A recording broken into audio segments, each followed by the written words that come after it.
ಮಹಾಕಾಳೇಶ್ವರನಿಗೆ rocking star Yash ವಿಶೇಷ ಪೂಜೆ. ಬಾಲಕನಿಗೆ bike ಕೊಟ್ಟ ತಂದೆಗೆ ದಂಡ, ಬ್ಲ್ಯಾಕ್ ಮೇಲ್ಗೆ ಬೆದರಿ ದೈಹಿಕ ಶಿಕ್ಷಕಿ ಸೂಸೈಡ್. ನಾಳೆ ವೀರಶೈವ ಒಕ್ಕಲಿಗರ ಸಭೆ. ಇಲ್ಲದರ ಕಂಪ್ಲೀಟ್ ರಿಪೋರ್ಟ್ ಕರ್ನಾಟಕ ಟಾಪ್ 20ಯಲ್ಲಿ. ರಾಜ್ಯದಲ್ಲಿ ಜನಿವಾರ ಜಟಾಪಟಿ ನಿಲ್ಲುವಂತೆ ಕಾಣ್ತಾ ಇಲ್ಲ. ಬೀದರ್ ಹಾಗೂ ಶಿವಮೊಗ್ಗ ಘಟನೆ ಮಾಸುವ ಮುನ್ನವೇ ಧಾರವಾಡದಲ್ಲಿಯೂ ವಿದ್ಯಾರ್ಥಿಯ ಜನಿವಾರ ಕತ್ತರಿಸಿದ ಪ್ರಕರಣ ಬೆಳಕಿಗೆ ಬಂದಿದ್ದು ಭಾರೀ ಆಕ್ರೋಶಕ್ಕೆ ಕಾರಣವಾಗಿದೆ. ಧಾರವಾಡ ಜಿಲ್ಲೆ ಹುರಕಡ್ಲಿ ಕಾಲೇಜಿನ ಪರೀಕ್ಷಾ ಕೇಂದ್ರದಲ್ಲಿ ಸಿಇಟಿ ಪರೀಕ್ಷೆ ಬರೆಯುವ ಮುನ್ನ ವಿದ್ಯಾರ್ಥಿಯ ಜನಿವಾರ ತೆಗೆಸಲಾಗಿದೆ. ಧಾರವಾಡ ನಗರದ ಜೆಎಸ್ಎಸ್ ಕಾಲೇಜಿನ ವಿದ್ಯಾರ್ಥಿ ನಂದನ್ ಏರಿ ಪರೀಕ್ಷೆ ಬರೆಯಲು ತೆರಳಿದ್ದಾನೆ. ಈ ವೇಳೆ ಪರೀಕ್ಷಾ ಕೇಂದ್ರದ ಸಿಬ್ಬಂದಿ ಜನಿವಾರ ತೆಗೆಸಿದ್ದಾರೆ. ಪರೀಕ್ಷಾ ಸಿಬ್ಬಂದಿಯ ನಡೆಗೆ ಭಾರೀ ಆಕ್ರೋಶ ವ್ಯಕ್ತವಾಗಿದ್ದು ಬಿಜೆಪಿ ನಾಯಕರು ಬೀದಿಗಿಳಿದು ಪ್ರೊಟೆಸ್ಟ್ ಮಾಡಿದ್ದಾರೆ. ಶಾಸಕ ಅರವಿಂದ್ ಬೆಲ್ಲದ್ ಸೇರಿದಂತೆ ಬಿಜೆಪಿ, ವಿಶ್ವ ಹಿಂದೂ ಪರಿಷತ್, ಬಜರಂಗ ದಳ, ಬ್ರಾಹ್ಮಣ ಸಭಾ ಸೇರಿದಂತೆ ವಿವಿಧ ಹಿಂದೂ ಪರ ಸಂಘಟನೆಗಳು ಧಾರವಾಡದ ಬುಬ್ಲಿ ಸರ್ಕಲ್ನಲ್ಲಿ ಪ್ರತಿಭಟನೆ ನಡೆಸಿದವು. ರಾಜ್ಯ ಸರ್ಕಾರ ಹಾಗೂ ಸಿಎಂ ಸಿದ್ದರಾಮಯ್ಯ ವಿರುದ್ಧ ಘೋಷಣೆ ಕೂಗಿ ಪ್ರತಿಭಟನಾಕಾರರು ಆಕ್ರೋಶ ವ್ಯಕ್ತಪಡಿಸಿದರು. ಈ ಘಟನೆಗಳು ಏನದಾವು, ಇವು ಒಂದು ಐಸೋಲೇಟೆಡ್ ಇನ್ಸಿಡೆಂಟ್ ಅಲ್ಲ. ಎಲ್ಲೋ ಒಂದು ಕಡೆ ಯಾರೋ ಒಬ್ಬರು ತಮಗೆ ತಿಳಿದಂಗೆ ಮಾಡ್ತಿರುವಂಥ ಘಟನೆ ಅಲ್ಲ. ಇಡೀ ರಾಜ್ಯಾದ್ಯಂತ ವ್ಯವಸ್ಥಿತವಾಗಿ ಹಿಂದೂ ಧರ್ಮದ ಮೇಲೆ ಪ್ರಹಾರ ಮಾಡುವಂಥ ಘಟನೆಗಳು ಇವು ಆಗ್ತಿದ್ದಾವೆ. ಇದು ಆಗ್ತಿರೋದಕ್ಕೆ ಕಾರಣ ಮುಖ್ಯಮಂತ್ರಿಗಳಾದ ಸಿದ್ದರಾಮಯ್ಯನವರು ಅನಾವಶ್ಯಕವಾಗಿ ಮುಸ್ಲಿಂ ಸಮಾಜವನ್ನು ಏನು ತಲೆ ಮೇಲೆ ಎತ್ತಿ ಕುಣಿತಾ ಇದ್ದಾರೆ, ಹಿಂದೂ ಸಮಾಜದ ಮೇಲೆ ಅವರೇನು ಅಲ್ಲಿ ಮೇಲೆ ಕೂತ್ಕೊಂಡು ಪ್ರಹಾರ ಮಾಡ್ತಿದ್ದಾರೆ, ಆ ಪ್ರಹಾರ ಅವರ ಬೆಂಬಲಿಗರು ಇಡೀ ರಾಜ್ಯಾದ್ಯಂತ ಮಾಡುವಂಥ ಕೆಲಸ ಮಾಡ್ತಿದ್ದಾರೆ. ಸಿಇಟಿ ಪರೀಕ್ಷೆಗಳಲ್ಲಿ ಜನಿವಾರ ತೆಗೆಸಿದ ಪ್ರಕರಣಕ್ಕೆ ಸಂಬಂಧಪಟ್ಟಂತೆ ರಾಜ್ಯಾದ್ಯಂತ ಪ್ರತಿಭಟನೆಯ ಕಿಚ್ಚು ಜೋರಾಗಿದೆ. ಬೆಳಗಾವಿಯಲ್ಲಿ ಸರ್ಕಾರದ ವಿರುದ್ಧ ಸಿಡಿದೆದ್ದ ಬ್ರಾಹ್ಮಣ ಸಮಾಜ ಚನ್ನಮ್ಮ ವೃತ್ತದಿಂದ ಡಿಸಿ ಕಚೇರಿವರೆಗೆ ಪ್ರತಿಭಟನೆ ನಡೆಸಿತು. ಜನಿವಾರ ತೆಗೆಸಿದವರ ವಿರುದ್ಧ ಕ್ರಮಕ್ಕೆ ಆಗ್ರಹಿಸಿದರು. ಇನ್ನು ಸಿಇಟಿ ಪರೀಕ್ಷೆ ವೇಳೆ ಜನಿವಾರ ತೆಗೆಸಿದ ಪ್ರಕರಣಕ್ಕೆ ಸಂಬಂಧಪಟ್ಟಂತೆ ಸಿಎಂ ಸಿದ್ದರಾಮಯ್ಯ ಪ್ರತಿಕ್ರಿಯಿಸಿದ್ದು, ತಪ್ಪಿತಸ್ಥರ ವಿರುದ್ಧ ಕ್ರಮ ತಗೋತೀವಿ, ಯಾರು ತಪ್ಪು ಮಾಡಿದ್ದಾರೋ ಅವರ ವಿರುದ್ಧ ಕ್ರಮಕ್ಕೆ ಸೂಚನೆ ಕೊಟ್ಟಿದ್ದೇವೆ ಅಂತ ಹೇಳಿದರು. ಡಿಸಿಎಂ ಡಿಕೆ ಶಿವಕುಮಾರ್ ಮಾತನಾಡಿ, ಜನಿವಾರ ತೆಗೆಸಿದ್ದು ತಪ್ಪು, ಈ ಸಂಪ್ರದಾಯ ಸರಿಯಲ್ಲ. ಪರೀಕ್ಷೆ ವೇಳೆ ಎಲೆಕ್ಟ್ರಾನಿಕ್ ಉಪಕರಣ ಹಾಕಿರ್ತಾರೆ, ಅದಕ್ಕೆ ಪೊಲೀಸರು ತಪಾಸಣೆ ಮಾಡ್ತಾರೆ. ಆದರೆ ಜನಿವಾರ ಲಿಂಗ ತೆಗೆಸಿದ್ದು ತಪ್ಪು ಎಂದಿದ್ದಾರೆ. ಜನಿವಾರದ್ದು ಜೋರ್ ಗಲಾಟೆ ಆಗ್ತಿದೆ. ಯಾವ ಯಾರು ಅಧಿಕಾರಿಗಳು ತಪ್ಪು ಮಾಡಿದರೆ ಅವ್ರ ಮೇಲೆ ಶಿಸ್ತಿನ ಕ್ರಮ ತಗೋತೀವಿ. ಸಂಪ್ರದಾಯಗಳನ್ನ ಯಾರು ಕೂಡ ಮಾಡೋಕ್ಕಾಗಲ್ಲ. ಆಗ್ಬೋದು, ಇಲ್ಲ ಅಂದರೆ ಲಿಂಗ ಕಟ್ಕೊಂಡಿರ್ತಾರೆ, ಉಡ್ದಾರ ಹಾಕಿರ್ತಾರೆ, ಅವನ್ನೆಲ್ಲ ಮಾಡೋಕ್ಕಾಗಲ್ಲ. ಬರೀ ಪೊಲೀಸ್ ಇದರಲ್ಲಿ ಮಾತ್ರ ಯಾವುದಾದ್ರು ಸೆಲೆಕ್ಷನ್ನು ಮತ್ತೊಂದು ವಿಚಾರದಲ್ಲ ಆ ಒಂದು ಪದ್ಧತಿ ಇದೆ. ನಮ್ಮ ಪೊಲೀಸ್ ಸೆಲೆಕ್ಷನ್ ಬಿಟ್ಟರೆ ಬೇರೆ ಸ್ಕೂಲ್ಗಳಲ್ಲಿ, ಕಾಲೇಜ್ಗಳಲ್ಲಿ ಆ ರೀತಿ ಯಾರೂ ತೆಗಿಬಾರ್ದು. ಅದು ತೆಗೆದಿದ್ದು ತಪ್ಪು. ರಾಕಿಂಗ್ ಸ್ಟಾರ್ ಯಶ್ ಮಧ್ಯಪ್ರದೇಶದ ಮಹಾಕಾಳೇಶ್ವರ ದೇವಸ್ಥಾನಕ್ಕೆ ಭೇಟಿ ನೀಡಿ ವಿಶೇಷ ಪೂಜೆ ಸಲ್ಲಿಸಿದ್ದಾರೆ.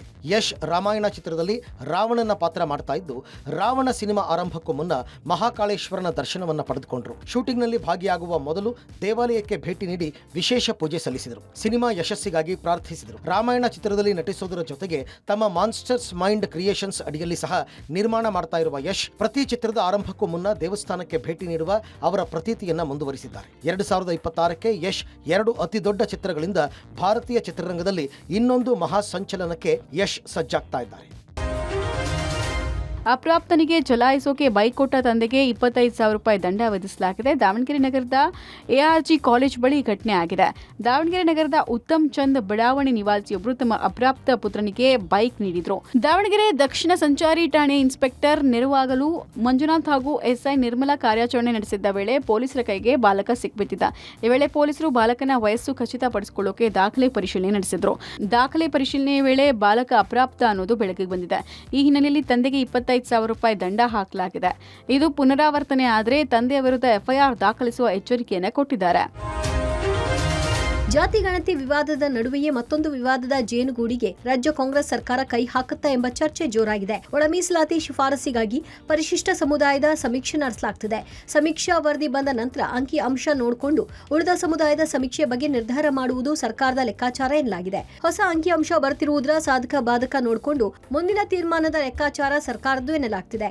2-3 ತಿಂಗಳ ಕಾಲ ಜಾತಿ ಗಣತಿ ವಿಚಾರದಲ್ಲಿ ಹೀಗೆ ಕಾಲಹರಣ ನಡೆಯುವ ಸಾಧ್ಯತೆ ಇದ್ದು, ಹಾಗೇನಾದರೂ ಒಂದು ಸಮುದಾಯದ ಸಮೀಕ್ಷೆಯ ಅಂಕಿ ಅಂಶ ಬದಲಾವಣೆಗೆ ಸರ್ಕಾರ ಮುಂದಾದ್ರೆ ಮತ್ತೊಂದು ವಿವಾದ ಮುನ್ನೆಲೆಗೆ ಬರುವ ಸಾಧ್ಯತೆ ಇದೆ.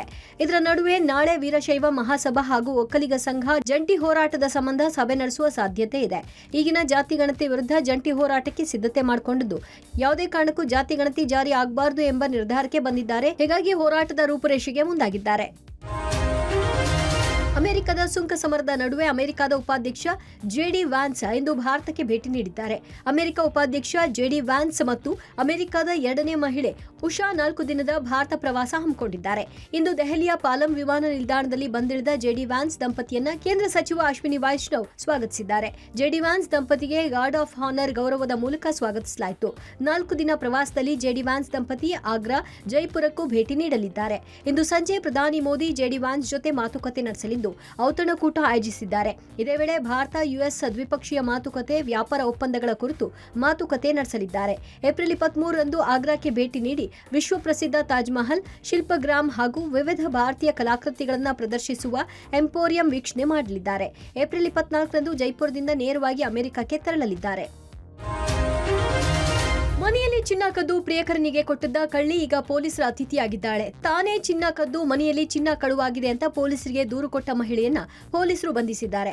ಮೈಸೂರು ಜಿಲ್ಲೆಯ ಪಿರಿಯಾಪಟ್ಟಣ ತಾಲೂಕಿನ ದೊಡ್ಡ ಹೊಸೂರು ಗ್ರಾಮದಲ್ಲಿ ಘಟನೆ ನಡೆದಿದೆ. ಶಾಹೀನ್ ತಾಜ್ ಚಿನ್ನ ಕದ್ದು ಸಿಕ್ಕಿಬಿದ್ದಿರುವ ಆರೋಪಿಯಾಗಿದ್ದಾಳೆ. 12 ಗ್ರಾಂ ಚಿನ್ನದ ಓಲೆ, 11 ಗ್ರಾಂ ನೆಕ್ಲೆಸ್, 45 ಗ್ರಾಂ ಚಿನ್ನದ ಸರ ಕದ್ದಿದ್ದ ಆರೋಪಿ ತನ್ನ ಪ್ರಿಯಕರ ಶಾಹೀನ್ ತಾಜ್ಗೆ ಕೊಟ್ಟಿದ್ಲು. ಬಳಿಕ ಪೊಲೀಸರಿಗೆ ದೂರು ನೀಡಿದ್ಲು. ದೂರು ದಾಖಲಿಸಿಕೊಂಡ ಪೊಲೀಸರು ಮಹಿಳೆ ಮೊಬೈಲ್ ಟ್ರ್ಯಾಕ್ ಮಾಡಿದಾಗ ಪ್ರಕರಣ ಬೆಳಕಿಗೆ ಬಂದಿದೆ. ಜನವರಿಯಲ್ಲಿ ದೂರು ಕೊಟ್ಟಿದ್ದ ಶಾಹೀನ್ ತಾಜ್ ಹಾಗೂ ಆಕೆಯ ಪ್ರಿಯಕರ ಇರ್ಸಾದ್ ಇದೀಗ ಪೊಲೀಸರ ಅತಿಥಿಯಾಗಿದ್ದಾರೆ. ಬೈಲುಕುಪ್ಪೆ ಪೊಲೀಸ್ ಠಾಣೆಯಲ್ಲಿ ಪ್ರಕರಣ ದಾಖಲಾಗಿದೆ. ಮಂಡ್ಯ ಜಿಲ್ಲೆಯಲ್ಲಿ ತುರ್ತು ಸೇವೆ ಒದಗಿಸುವ ಆಂಬ್ಯುಲೆನ್ಸ್ಗಳಿಗೆ ತುರ್ತು ಪರಿಸ್ಥಿತಿ ಎದುರಾಗಿದೆ. ಸಣ್ಣ ಪುಟ್ಟ ರಿಪೇರಿಗೆ ಹೋದ ಆಂಬ್ಯುಲೆನ್ಸ್ಗಳು ಮರಳಿ ಸೇವೆಗೆ ಬರಲೇ ಇಲ್ಲ. 108 ಆಂಬ್ಯುಲೆನ್ಸ್ ಸೇವೆ ನೀಡುವಲ್ಲಿ ಮಂಡ್ಯ ಆರೋಗ್ಯ ಇಲಾಖೆ ವಿಫಲವಾಗಿದ್ದು, ಅಧಿಕಾರಿಗಳ ಬೇಜವಾಬ್ದಾರಿಗೆ ಆಂಬ್ಯುಲೆನ್ಸ್ಗಳು ಮೂಲೆ ಸೇರಿವೆ. ಜಿಲ್ಲೆಯಲ್ಲಿರುವ 21 ಆಂಬ್ಯುಲೆನ್ಸ್ಗಳ ಪೈಕಿ 8 ಆಂಬ್ಯುಲೆನ್ಸ್ಗಳು ಸೇವೆ ನಿಲ್ಲಿಸಿದ್ದು, ಕಳೆದ 1.5 ವರ್ಷದಿಂದ 8 ಆಂಬ್ಯುಲೆನ್ಸ್ಗಳು ಗ್ಯಾರೇಜ್ ಸೇರಿವೆ. ಇದೀಗ ಗ್ಯಾರೇಜ್ನಿಂದಲೂ ನಾಪತ್ತೆಯಾಗಿ ಖಾಸಗಿ ವ್ಯಕ್ತಿ ಮನೆ ಮುಂದೆ 4 ಆಂಬ್ಯುಲೆನ್ಸ್ಗಳು ನಿಂತಿದ್ದು, ಈ ಆಂಬ್ಯುಲೆನ್ಸ್ಗಳಲ್ಲಿ ಬೆಲೆ ಬಾಳುವ ಇಂಜಿನ್, ಸ್ಪೇರ್ ಪಾರ್ಟ್ಸ್ ಕಳ್ಳತನ ಮಾಡಲಾಗಿದೆ. ಮಂಗಳೂರಿನ ಕಟೀಲು ಶ್ರೀ ದುರ್ಗಾ ಪರಮೇಶ್ವರಿ ದೇವಸ್ಥಾನದಲ್ಲಿ ಸಂಭ್ರಮದ ತೂಟೆದಾರ ಸೇವೆ ನಡೆಯಿತು. ಕಟೀಲು ದೇವಿಗೆ ಬಲು ಇಷ್ಟವಾದ ಈ ತೂಟೆದಾರ ಸೇವೆಯನ್ನ ದುಷ್ಟ ಶಕ್ತಿಗಳನ್ನ ಸಂಹರಿಸಿದ ಶ್ರೀದೇವಿಯನ್ನ ಸಂತೃಪ್ತಿಪಡಿಸಲು ನಡೆಸಲಾಗುತ್ತೆ. ಸ್ಥಳೀಯ 2 ಗ್ರಾಮಗಳಾದ ಅತ್ತೂರು ಹಾಗೂ ಕೆಡತೂರು ಗ್ರಾಮದ ಗ್ರಾಮಸ್ಥರು ವ್ರತನಿಷ್ಠೆಯಿಂದ ಇದ್ದು ಕೈಯಲ್ಲಿ ಬೆಂಕಿ ಕೋಲ ಹಿಡಿದು ತೂಟೆದಾರ ನಡೆಸ್ತಾರೆ. ಸುಮಾರು 3 ಸಲ ಈ ಹೊಡೆದಾಟ ನಡೆದು ಯಾರು ಹಿಂದೆ ಸರಿತಾರೋ ಅವರು ಸೋತಂತೆ. ಈ ವೇಳೆ 2 ಕಡೆಯ ಹೊಡೆದಾಟ ಅತಿರೇಕಕ್ಕೆ ಹೋದ್ರೂ ಅದನ್ನ ನಿಯಂತ್ರಿಸಲು ಹಿರಿಯರಿರ್ತಾರೆ.